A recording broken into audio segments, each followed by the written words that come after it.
আজকের এই সংসদের প্রধান অধিবেশনে বক্তব্য রাখবেন মোহাম্মদ হারুন। মাননীয় সদস্য, আপনার সময় 2 মিনিট।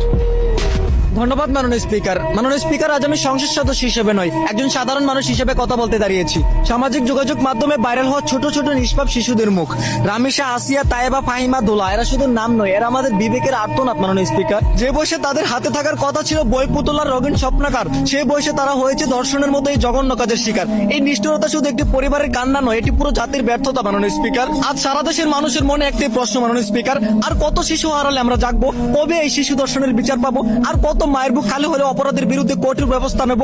একজন দর্শক কোনো সাধারণ মানুষ হতে পারে না। যারা শিশুদের নিষ্পাপ জীবন নষ্ট করে তাদেরকে দয়া দেখানো মানে মানবতার সাথে বিশ্বাসঘাতকতা করা। তাদের ছাড় দেওয়া মানে দেশের হাজারো ধর্ষণকারীদের সাহস বাড়িয়ে দেওয়া। মাননীয় স্পিকার, দেশের মানুষ আজ বিচার চায়, দ্রুত বিচার, কঠোর বিচার। মানুষ চায় এমন শাস্তি যা দেখে ভবিষ্যতে কোনো পশুর সাহস না হয় একটি মেয়ের দিকে কুদৃষ্টি দেওয়ার। মাননীয় স্পিকার, কাল দেখলাম ছিনতাইকারীর ছুরির আঘাতে এক র্যাব সদস্যের মৃত্যু। যে দেশের আইনের লোকদের জীবনের কোনো নিরাপত্তা নেই, সে দেশের সাধারণ জনগণের কিভাবে নিরাপত্তা পাবে? কিভাবে বাঁচবে তারা? পুরো জাতির পক্ষ থেকে আপনার কাছে এটা আমার প্রশ্ন মাননীয় স্পিকার। আজ এই সংসদে থাকা দেশের প্রতিটি অভিভাবক, শিক্ষক, প্রশাসন ও তরুণদের কাছে আমার একটা আবেদন, দেশ ও দেশের মানুষদের নিরাপত্তায় রাখুন, অপরাধীদের কঠোর শাস্তি দিয়ে দেশে শান্তি ফিরিয়ে আনুন। ধন্যবাদ মাননীয় স্পিকার।